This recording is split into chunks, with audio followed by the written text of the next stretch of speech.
Hey, you. We've made it to the fourth episode in the environmental health cornerstone of the self love sequence.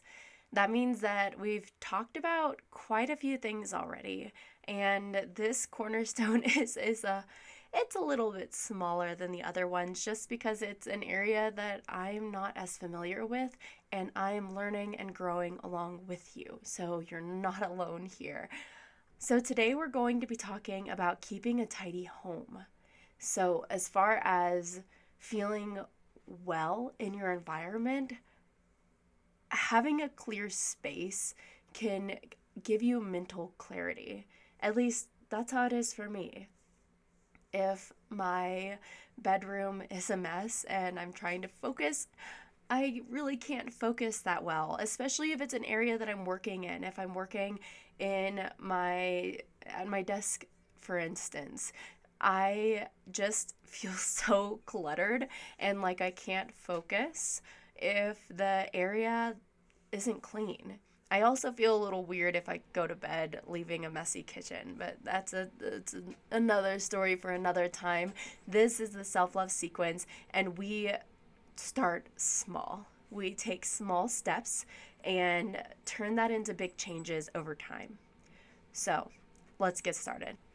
Today, I'm going to be giving you three small changes that you can make, even starting today, in your life that will lead to a tidy home, which could also lead to mental clarity, less stress or overwhelm, and actually just feeling like you have your shit together because we all know that that is a great, great feeling.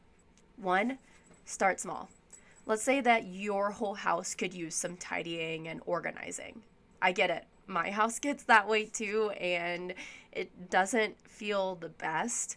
But by trying to do large quantities of it at a time, it can become overwhelming and like such a big task that you don't want to do it. So, first step is taking one little portion, whether it's a bookshelf, cleaning off a table, or even just cleaning out your closet or your clothes.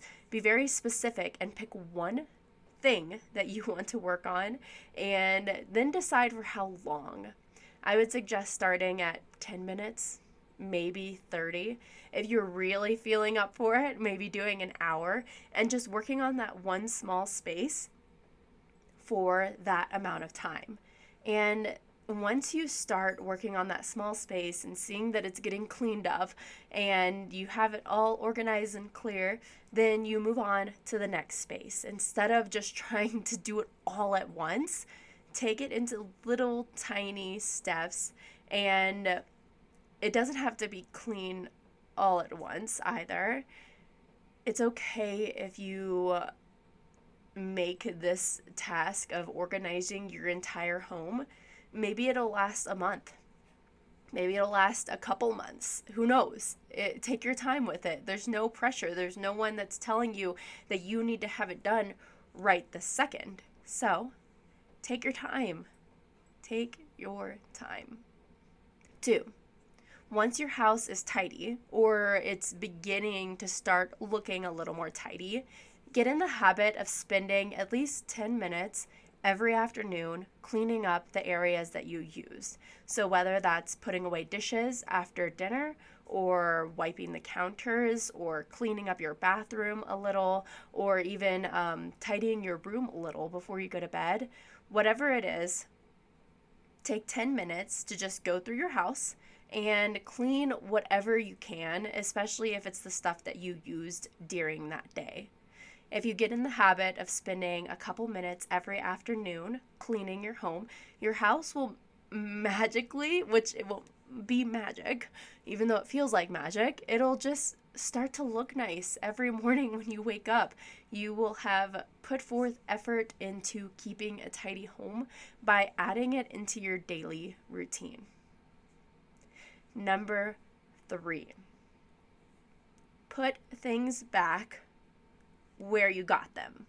So after your house is organized, after it feels tidy, you're cleaning up for 10 minutes every afternoon to make that cleanup a little easier and to just make things go a little smoother. Anytime you take something out of its place, put it back where it goes. So as soon as you take clean laundry out of the dryer, go ahead and hang them up right away. I don't do that all the time, but when I do, it feels so good. So if that's a habit that you can get into and you can follow, you don't have to be perfect at it, but just try. Hear me out here. Try. Just try putting things back where you got them from. So if you use something in the kitchen and you're finished using it, let's say it's a blender, wipe it down, put it back in its spot instead of leaving it on the counter, unless that's where it goes. Okay. So finally, even though I told you I'd be giving you 3 tips, my bonus tip for today is read the book The Magic Art of Tidying Up by Marie Kondo. I'm going to put a link to where you can get this book in the description of this podcast or video YouTube episode that you're watching. And this book has actually been life-changing for me and has helped me figure out how to get tidy and how to stay tidy. So I highly recommend you read this book if you are serious and you are ready to keep a clean and tidy home. So those are your 3 tips for today. This episode's a little shorter than usual, just mainly because this is such a big task, organizing your home and your material items. And this might even mean getting rid of some stuff, which is really difficult. But if you read the Marie Kondo book, it actually makes sense why to get rid of material items, and it doesn't feel terrible doing it. So I highly recommend reading that book. Keeping a tidy home does not have to be difficult. It can be as simple as putting aside 10 minutes every day to keep your house clean and to keep your spaces that are important to you clean. You don't have to do it all at once. And I want to cheer you on. So if you've made it this far in the video, great. Thank you for listening to this short, sweet version of keeping your house tidy. And also, if you plan on incorporating this into your life, I want to know. I want to be there. I want to cheer you on for making this change in your life because it seems so small, but the benefits are so amazing. And it's going to feel so good when you can wake up in the morning to a clean and organized home.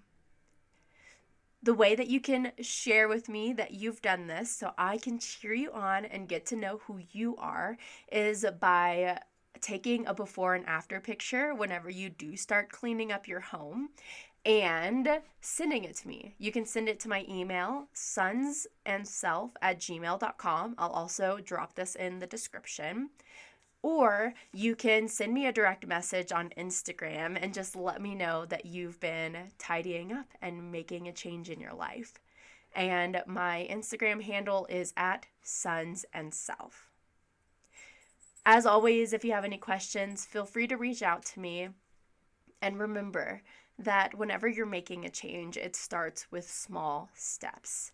And so that's what today's video has been. Small steps to making an even bigger change in your life. The next episode is something that is very close to my heart. It's going to be the last episode in the self-love sequence. During this episode, we're going to be exploring all of the things that we've learned throughout the self-love sequence. And I'm also going to be giving you more information about what things are going to look like next for Sons and Self. I'm really excited that these changes are happening, and I'm excited that you are here changing with me because it is not fun to go alone. It is so much more fun to make changes with a cheerleader, a supporter, someone out there that's rooting and cheering for you. and I am excited to share what's going to be next. All right, well, I'm still not sure what to do for my sign off, so I hope you enjoy the rest of your week, and I can't wait until the last episode of the Self Love Sequence.